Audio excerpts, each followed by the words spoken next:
Le syndicat vous a demandé d'intervenir donc pour notre manifestation. Est-ce que vous pouvez rapidement vous présenter peut-être avec votre domaine de prédilection, voilà, et sur le domaine sur lequel vous êtes intervenu? Je suis kinésiologue à Strasbourg et je suis kinésiologue depuis 18 ans. Avant, j'étais sage-femme aussi pendant 18 ans. Et quand j'ai commencé mes études de kinésiologie, très vite, j'ai voulu faire un pont entre ce que je savais en tant que sage-femme et ce que j'apprenais dans la kinésiologie. Et ça m'a permis aujourd'hui de travailler essentiellement avec des enfants, des femmes enceintes, des femmes dans un parcours de procréation médicale assistée aussi, et sinon tout public, puisque nous sommes tous des ex-fœtus. Alors en fait, qu'avez-vous envie de partager en faisant cette conférence, je dirais, lors de ce colloque? Qu'est-ce que vous avez envie de faire passer comme message? En tant que sage-femme, quand j'accompagnais une femme en salle d'accouchement, mon rôle était d'être présente sans pour autant accoucher à sa place. Et bien en tant que kinésiologue, je vais accompagner la personne dans la naissance de l'être pour qu'il puisse s'accomplir dans tout ce qu'il est. Et l'idée, c'est d'être simplement un support de l'autre, de toucher sans envahir l'autre. Pour ceci, il faut vraiment prendre conscience que nous sommes tous des ex-fœtus et que la personne qui vient livrer un petit peu de son enfant et des difficultés qu'elle a en tant qu'enfant.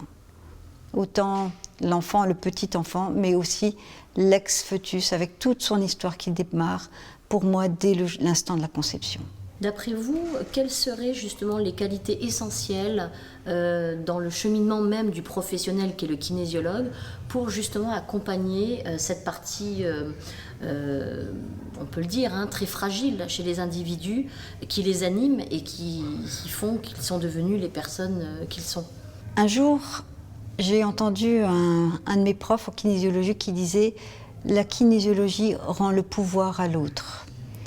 Et je crois qu'il faut beaucoup d'humilité pour le kinésiologue pour savoir rester à sa juste place. Pas devancer l'autre, ne pas être derrière bien évidemment, juste à côté, comme une sage-femme pose ses mains sur la tête du nouveau-né qui est en train de naître. Elle ne peut pas le tirer, elle ne peut pas pousser à la place de la femme, elle est là et elle accompagne. Notre colloque a pour thème la kinésiologie au cœur de l'adaptation. Quel lien vous pourriez y voir entre l'adaptation des professionnels ou de manière générale avec la périnatalité?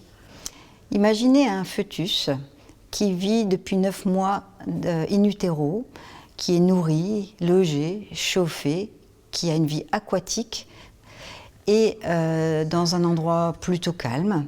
Un jour se mettent en route des contractions. Imaginez autour de vous que ces murs commencent à trembler et tout un mouvement pousse cet être qui ne connaît que cette vie aquatique vers l'extérieur. Il va passer du chaud au froid, d'un son à un autre son, d'une ambiance à une autre ambiance. Eh bien, il va falloir qu'il s'adapte en 1 seconde. Et à l'instant où il est dehors, à l'instant où il sort du corps de sa mère, il s'est adapté immédiatement, instantanément. Et en fait, toute notre vie, nous allons nous adapter. Nous allons nous adapter à la conception, nous étions cellules.